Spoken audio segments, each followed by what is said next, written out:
आज केली पनीरची भाजी. हाय! तर आज काय करायचं हा एक मोठा प्रश्न होता जेवणामध्ये. सहज मुलांना विचारलं काय करू? एकाने सांगितलं पनीरची भाजी, एकाने सांगितलं पुरी. मग चला सुरुवात करूया. तर सर्वात पहिला किचनमध्ये आले आणि आता पुरीसाठी आपण पीठ मळून घेऊया. कारण की पुरीचं पीठ जोपर्यंत मुरते तोपर्यंत आपण भाजीची तयारी करून घेऊया. आमच्याकडे कधीही कुठली भाजी विचारली तर पहिलं सांगतील की पनीरचीच भाजी बनव. मग काय तीच भाजी बनवायला लागली. तर इकडं पनीरचे सर्व मसाले रेडी करून घेतले आणि त्यानंतर इकडे पुऱ्या काढून घेतल्या.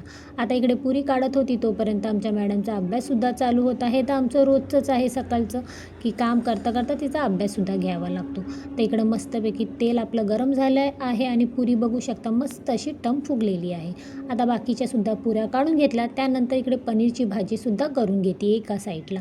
आता शेवटी त्याच्यामध्ये 1 चमचा तूप टाकलं, कारण की पनीरमध्ये शेवटी तूप टाकलं ना तर खरंच पनीरच्या भाजीची टेस्ट वेगळीच येते. त्यानंतर इकडे सकाळची बाकीची कामं करून घेतली. नंतर आठवलं की कालचे जे डबे आणले होते ते सुद्धा घासायचे आहे. तर ते डबे घासून घेतले, स्वच्छ धुवून घेतले आणि त्यानंतर एका साईडला सर्व लावून ठेवले. तर अशी होती सकाळची आजची कामे. चला पुन्हा भेटू नवीन व्हिडिओ बरोबर. तोपर्यंत बाय बाय.